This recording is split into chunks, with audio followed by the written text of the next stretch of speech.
Bismillahirrahmanirrahim. Allahümme salli əla Muhammedin və əli Muhammed və əccilli və leykəl fərəc. 7-ci dərsimizdəyik. Hər birinizə Allahın salamı, rəhməti və bərəkəti olsun inşallah. Həzrət Peyğəmbər sallallahu buyurub ki, Quran oxuyanla dinləyənin savabı eynidir. Bu gün 20, 21 və 22-ci hərflərin təlimini öyrənəcəyik. Bu hərflər fə, qof, kəf. Fə hərfi bu cür yazılır. Təkdə gələndə.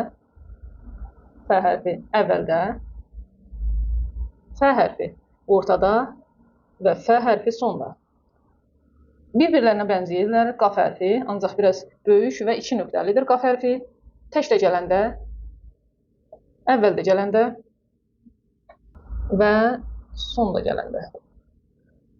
Digər hərfimiz kəf hərfidir. Kəf hərfi təkdə gələndə, kəf hərfi əvvəldə gələndə, kəf hərfi ortada və kəf hərfi sonda.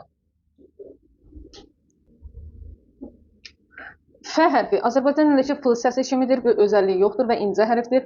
Qaf hərfi Azərbaycan dilindəki q səsindən fərqlənir, dil-dilçəyə birləşərək qəfil ondan ayrılır və qalın hərfdir, məlum olduğu kimi qaf. Digər hərfimiz isə kəf hərfidir. Azərbaycan dilindəki, bildiyiniz kimi Azərbaycan dilində 2 dənə samit var, k və k samiti. Məsələn, kələm, kök, kartof, kombayn. Bu isə, ərəb əlifbasında isə bu səsi bildirəcək. Yəni, kəf, məsələsinin kufuvən sözündəki kimi k səsini bildirəcək. Kəfirun və s. nümunələr deyə bilərik.